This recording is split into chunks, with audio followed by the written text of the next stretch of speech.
की मुलगा पुण्यात येतो आणि त्याच्यानंतर क्लासेस बघतो, तुमच्याकडे लावा किंवा दुसरीकडे लावा मॅम, एक रिक्वायरमेंट असते की लॅपटॉप हवंच, मोबाईल हवाच, हे पालकांना वाटतं आणि मुलगाही म्हणतो की किंवा मुलगी म्हणते की नाही मला लॅपटॉप घेऊन द्या तुम्ही आजच्या आजच.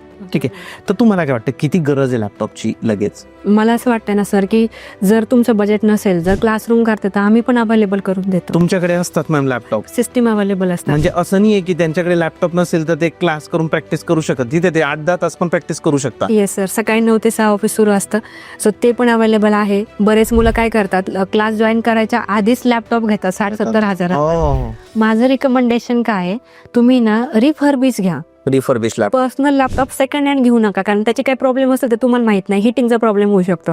सो रिफर्बिश लॅपटॉप म्हणजे काय असतं ना सर, की जे इंडस्ट्रीमध्ये यूज केलेत आणि ते बाहेर काढलेत बल्कने, मग ते हिट होत नाही, ते रोबस्ट असतात, ते प्रोसेसर फास्ट असतात, त्याच्यात तुम्ही रॅम कधी पण एक्सपांड करू शकता. मग ह्या जे लॅपटॉप्स आहेत ते तुम्हाला कुठेही मिळतील, मग त्याला प्रेफरन्स द्या. i5 किंवा i7 तरी घ्या, म्हणजे पुढे 5 वर्ष कामाला येईल. आताच i3 प्रोसेसर घेतलाय आणि मग त्याच्यामध्ये 4 GB रॅम आहे, तर पुढे मग तुमची online meeting plus power BI सारखं टूल नाही चालणार. बरोबर आहे. सो ऍटलीस्ट i5 किंवा i7 घ्या.